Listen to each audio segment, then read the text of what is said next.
ဒါပြီးရင် तू ကနေ့လည်နေ့ကင်ရွာတောင်ပိုင်းကအပြူကြီးဒေါ်အေးကြီးရဲ့အိမ်ကို तू ကသွားတတ်တယ်။ Okay ဟုတ်ပြီဒေါ်အေးအိမ်ကိုသွားတဲ့လမ်းကလူချင်းနည်းနည်းပြတ်တဲ့နေရာမှာကျွန်တော်သူ့ကိုစောင့်မယ်။အဲ့ဒီဒေါ်အေးအိမ်ကိုသွားတဲ့လမ်းဒီကျွန်တော်ရဲ့ POI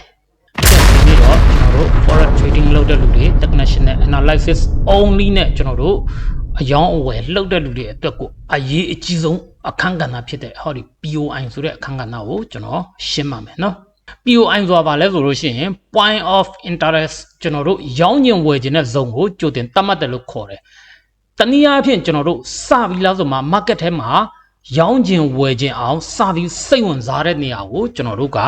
point of interest POI လို့ခေါ်ပါတယ်။ကျွန်တော်တို့ကဟောဒီ market ထဲကိုဝင်လာပြီးလားဆိုမှကျွန်တော်တို့ဂျုံတဲ့နေရာမှာရောင်းကျင်တယ်လို့ရောင်းဝယ်ကျင်တယ်လို့ဝယ်လုပ်လို့မရအောင်ကျွန်တော်ရှင်းလင်းအောင်ဥပမာတစ်ခုနဲ့ပြောပြပေးမယ်။ကျွန်တော်တို့ရွာတဲ့ကကွန်းအောင်ကိုင်ကြာပြူလေးကိုကျွန်တော်ကကြိုက်တယ်ဗျာသူ့ကိုကျွန်တော်ကစာလိုက်ပေးခြင်းနဲ့ဟုတ်ပြီကျွန်တော်ကသူ့ကိုတွေးကြရနေရာမှာစာလိုက်ပေးလို့မရဘူးသူ့ကိုတွေးကြရနေရာမှာလက်ဆွဲလို့မရအောင်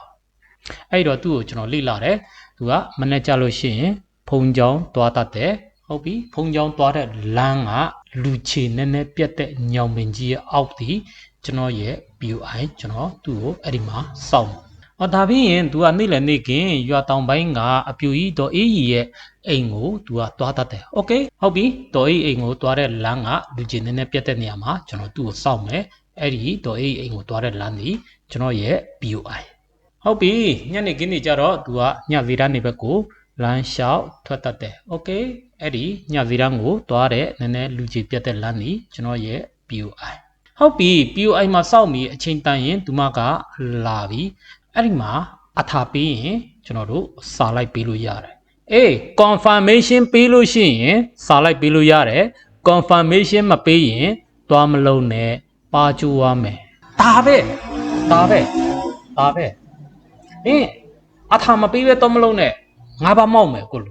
ကိုယ့်ရဲ့ POI ကိုရောက်လာရင်တော့မှ confirmation မရရင်ကျွန်တော်တို့ဇွတ်လို့မရဘူးကဲဟုတ်ပြီအဲ့လောက်ထိသဘောပါရင်ကျွန်တော်တို့ဒီအကြောင်းအရာတွေကိုဆက်ပြီးတော့တွားလို့ရပြီကဲအဲ့တော့ဒီရှေ့ဆုံးကဟာဘာလဲဆိုလို့ရှိရင်ကျွန်တော်သုံးတဲ့ POI ကျွန်တော်ဒီ POI ၄မျိုးပဲသုံးပါတယ်နံပါတ်1က trend number 0.3 trend point number 3ဥမာကျွန်တော်တို့က bullet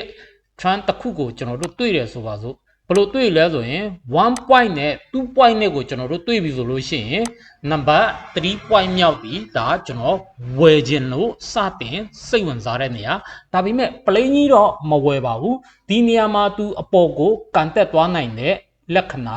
confirmation တစ်ခုခုရမှပဲကျွန်တော်ဝယ်ပါမယ်နောက်တစ်ခုက trend line breakout ဟုတ်ပြီဒီမှာ तू က point number 3ကတော့ရှိခဲ့ပြီဟုတ်လားpoint number 4ခုမြောက်မှာmarket ကြီးကဒီကနေလောက်ဆိုမှတက်တယ်လာတယ်တက်တယ်ဒီကနေလောက်ဆိုမှတက်တယ်ပြီးကြလို့ရှိရင်ဒီကိုပြန်ရောက်လာတဲ့အချိန်မှာဒီနားမှာသူကအပေါ်ကနေလဲ trend line တစ်လိုင်းကထောက်ခဲ့မယ်ဥပမာ1 2 3တခုခုကနေထောက်ခဲ့တာပဲဖြစ်ဖြစ်2ကနေထောက်ခဲ့တာဖြစ်ဒီလိုမျိုး market ကလည်းဒီကနေထောက်ခဲ့မယ်ဒီကောင်းကိုလည်းလာပြီးတော့ကျိုးမယ်ဆိုလို့ရှိရင် body ပိတ်အောင်ကျိုးရဆိုဒီနားဒီကျွန်တော်ကဘာလဲဆိုရင်ကျွန်တော်ရောင်းကျင်တဲ့နေရာတကယ်လို့ဟောဒီအပေါ်က trend မရှိဘူးအောက်ကကြီးပဲဆိုလို့ရှိရင် point number 3ဒီကျွန်တော်ဝယ်ခြင်းတဲ့နေရာ plain ကြီးမဝယ်ပါဘူးအဲ့ဒီနေရာမှာကျွန်တော်လက်ခံထားတဲ့ unicorn တို့တဲ့ soup တို့ဒါမှမဟုတ်လို့ရှိရင်ဒီနေရာမှာ entry ဝင်လို့ရမဲ့ reversal sign လက္ခဏာတစ်ခုခုတွေ့မှပဲကျွန်တော်ဒီမှာ entry ဝင်ပါမယ်ဟုတ်ပြီဒါကျွန်တော်သုံးတဲ့ဥစ္စာတွေဒါပြီးလို့ရှိရင်နောက်ထပ်ဘယ်နေရာတွေကျွန်တော်ကြိုက်သေးလဲဆိုရင် PD high တို့ PD low တို့ကျွန်တော်ကြိုက်ပါတယ်ဟုတ်ပြီနောက်တစ်ခုကကျွန်တော်အကြိုက်ဆုံးကရွာထိပ်ကညောင်မင်းကြီးဖြစ်တဲ့ fair value gap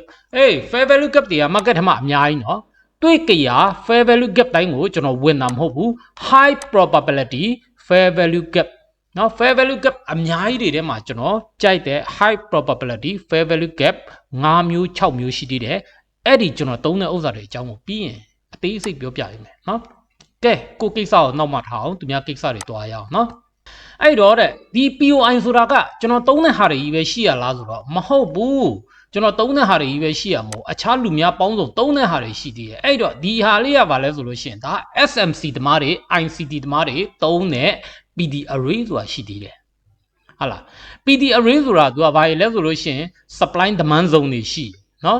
supply demand zone တွေ order block တွေရှိရယ် fair value gap တွေရှိရယ် breaker block တွေရှိရယ် rejection block တွေရှိရယ် medication block တွေရှိရယ် ICT မှာ new day opening gap ဆိုတာရှိတယ် new week opening gap ဆိုတာရှိတယ်ဒါပြီးရင်နောက်တစ်ခုရှိသေးတယ် premium discount zone ဆိုတာရှိသေးတယ်ဟဟလား premium discount ဆိုတာသူက premium zone နဲ့ကိုရောက်ရင်သူကရောင်းဖို့သူကကြည့်မယ် discount zone နဲ့ကိုရောက်ရင်သူကဝယ်ဖို့စဉ်းစားမယ်ဆိုတာဒါက SMC ICT သမားတွေတုံးတဲ့ POI မှာဟေးဒီမှာလမ်းကြုံလို့တစ်ချက်လောက်ပြောလိုက်အောင်မယ်အရင်က SMC သမားတွေကွဲတယ်ဆိုတာဘာကြောင့်မို့ကွဲရလဲဆိုလို့ရှိရင် SMC တင်တဲ့လူအချို့ဒီဟောဒီ order block တစ်ခုတည်းကိုပဲ focus ထားခဲ့ပြီးတော့ကျန်တဲ့ဟာတွေကိုစောက်ခွင့်မဆိုင်လို့ပါ Okay SMC သမားတွေဒီဟောဒီ PDR အကုန်လုံးကိုသူကတီးရပါမယ် market ဒီဟောဒီ POI ကနေလာဆိုမှသူကအသွားအလာလုပ်ပါတယ် market ဒီ POI ကနေအသွားအလာလုပ်တယ်တခုတော့ရှိရ confirmation ရရင်ဟောဒီ POI နေကနေလာဆိုမှအသွားအလာလုပ်ပါတယ် Okay နောက်တစ်ခုဒါတွေက price action သမားတွေတုံးတာများတယ် support resistance ဟာလား support resistance တွေပြီးလို့ရှိရင်နောက်ထပ် chart pattern တွေဟာလား support ကိုရောက်ရင်တို့ဝယ်ခြင်းတယ် resistance ကိုရောက်ရင်တို့ရောင်းခြင်းတယ်ဒါပေမဲ့ plain ကြီးဝယ်တာရောင်းတာမဟုတ်ဘူး confirmation တွေနဲ့တို့က candle pattern တွေတို့တုံးထားရှိရဒါမှမဟုတ်လို့ရှိရင် indicator တစ်ခုခုရဲ့အကူအညီတွေတို့တုံးတတ်တယ် chart pattern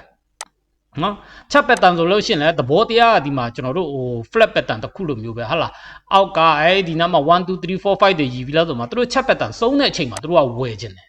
နောက်တစ်ခုရှိသေးတယ် support resistance ဆိုလို့ရှိရင်မလေး SNR ဆိုတာမလေး support resistance ဆိုတာဒီတာမန်ရိုး support resistance တက်ကိုပိုကောင်းတယ်အဲ့တော့မလေး support resistance သမားတွေကလည်းတို့ရဲ့ higher time frame support resistance line တွေဒီတို့ရောင်းခြင်းဝယ်ခြင်းလို့တို့ကြိုတင်သတ်မှတ်ထားတဲ့တို့ရဲ့ POI ကဲအဲ့ဒီအကြောင်းတွေကနောက်မှကျွန်တော်အလေးနဲ့ထားပြီးတော့တစ်ခုချင်းစီရှင်းပြပေးမယ်ကဲဟုတ်ပြီနောက်တစ်ခုကဘာလဲဆိုလို့ရှိရင် chart pattern ပေါင်းစုံပါမယ် MA သုံးတဲ့လူတွေကဟုတ်ပြီ MA cross တို့ဥပမာဟာလား90 line က200 line ကိုဖြတ်ပြီးတော့တက်သွားတာမျိုးတို့စတာဖြစ်မို့နော်သူတို့ strategy အလိုက်သူတို့သတ်မှတ်ထားတဲ့နေရာဒီသူတို့ရဲ့ POI မှာဒါပြီးလို့ရှိရင် Fibonacci သုံးတဲ့လူတွေကလည်း Fibonacci 618 level တို့ပါတော့ဟာလားနော်စတာဖြစ်Fibonacci 618 level တို့ပြီးရင်986 level တို့ဒီဒါဟာသူတို့ရဲ့ရောင်းခြင်းဝယ်ခြင်းလို့သူတို့အထူးပြုစောင့်ကြည့်တဲ့နေရာဟုတ်ပြီ Bollinger Band တို့ဘာညာဘန်သုံးတဲ့လူတွေကလည်း band breakout တဲ့အချိန်မှာသူတို့ဒီရောင်းခြင်းဝယ်ခြင်းနဲ့ဒါရ confirmation အနေနဲ့သူတို့ကတော့စောင့်တာပေါ့အဲ့အချိန်မှာ engulfing တို့ pin bar တို့ဘာညာတလကာပေါ့နော်ဒါတွေဒီဒါသူ့ရဲ့နီလန်းနေလိုက်ဒါပြီးလို့ရှိရင် indicator ပေါင်းစုံအများကြီးရှိရယ် indicator တွေရဲ့ပြတဲ့ signal အလိုက်ကိုသူတို့ရောင်းခြင်းဝယ်ခြင်းတဲ့နေရာတွေဒီဒါကို POI လို့ခေါ်တယ်Elliott wave တမားရေကျွန်တော်တမျိုး Elliott wave တမားရေဆိုရင်1 2 3 4 5ဟုတ်ပြီသူတို့ကဟောဒီများတော့အဖြစ်ကသူတို့အယောင်းဝယ်လောက်ကြတာဒီဟောဒီ wave 4 to 5ဝယ်ဖို့ကြိုးစားတယ်ဟုတ်ပြီအဲ့တော့ဒီ wave 4ဆုံးမဲ့ထင်ရတဲ့နေရာတွေဒီသူတို့ရဲ့ POI wave 4ဆုံးမဲ့ထင်တဲ့နေရာတွေသူတို့ရဲ့ POI wave 4ဒီနားမှာသူတို့ကအဲ့ဒီမှာ pattern တွေလာပြီးတော့ချမယ် pattern တွေလာချမယ်A B C D တွေပါတယ်သူတို့ချရလောက်ဆိုမှာသူတို့ရဲ့ pattern ဆုံးတဲ့နေရာတွေသူတို့ဝယ်ခြင်းတဲ့နေရာဟုတ်ပြီနောက်ထပ်5 wave ကိုရောက်သွားပြီ5 wave ကိုရောက်သွားပြီသူကနောက်ထပ်ဘာပြန်ရှိသေးလဲဆိုလို့ရှိရင် ABC ဆိုတာလည်းရှိသေးတယ်ဟလား5 wave ကိုရောက်သွားပြီလို့ရှိရင် ABC အဲ့တော့ဟောဒီ ABC နေရာတွေဒီသူတို့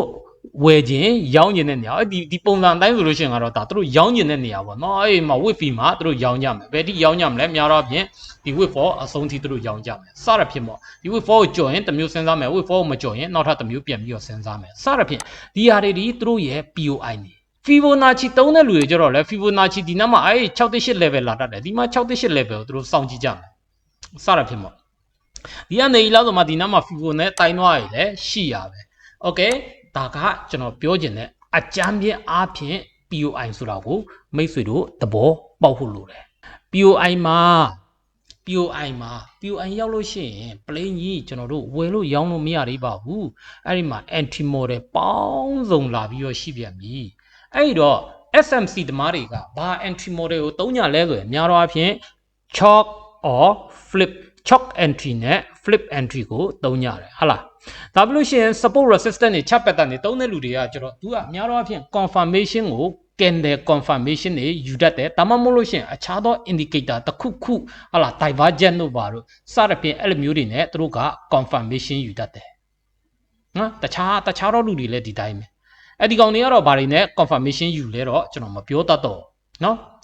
ကျွန်တော်ရဲ့ confirmation ကတော့ရိုးရိုးလေးပါပဲ territory sub ရှိမယ်ပြီးရင် unicorn ရှိမယ်ဒါပြလို့ရှိရင် lower time frame မှာပြန်ပြီးတော့ပေါ်လာမယ် gap တွေကျွန်တော်ရဲ့ confirmation ပိုင်းကတော့ကျွန်တော်ပြောနေတာတော်တော်များများကုန်တော့နီးနီးရှိနေပြီဒါပေမဲ့နောက်ထပ်ကျွန်တော်မပြောမိပဲသတိမထားမိတဲ့အကြောင်းအရာတွေရှိနေသေးရင်ကျွန်တော်နောက်ဗီဒီယိုတွေမှာကျွန်တော်ပြန်ပြီးပြောပြမယ်အခုကျွန်တော်ပြောချင်တာကဒါတွေဒီ POI နေပဲ Okay POI ဆိုတဲ့နေရာမှာလဲကျွန်တော်တို့မျက်စိထဲမှာမြင်လိုက်တဲ့ POI တိုင်းဒီလှပနေရမှာဘူးဟဲ့ POI နေမှာရိုးတာမန် POI ရှိရယ် high probability POI ရှိရယ်ပြီးတော့မှကိုအကြိုက်ဆုံး high probability POI တွေကိုစရင်ပြုစုပြီးလားဆိုမှကဲငါတို့ကတော့ဒီ POI တွေကိုသုံးမယ်ကျန်တဲ့ကောင်တွေကတော့ကွာရှင်းပြောလို့ရှိရင်ဟိုတိတ်ပြီးတော့နည်းနည်းရွက်ကျန်းရည်ကြိုလေးဆိုတဲ့ခါကျတော့သူတို့ကိုကျွန်တော်နည်းနည်း split ထားလိုက်မယ်အဲ့တော့ကျွန်တော်ရဲ့ POI အနေနဲ့ကျွန်တော်ထားတာလी 3-4 မျိုးပဲရှိတော့တယ်ကျန်တဲ့ဟာတွေတော့အကုန်လစ်မိတ်ပြီးသွားပြီအဲ့တော့ကျွန်တော်တို့ကဒီလောကထဲဝင်လာတဲ့အချိန်မှာကျွန်တော်တို့ကဘူးမတီပါမတီနဲ့အများကြီးလေ့လာရင်နဲ့ကျွန်တော်ဆိုအဲ့လောက်ထိတော့ဖြစ်သွားတယ်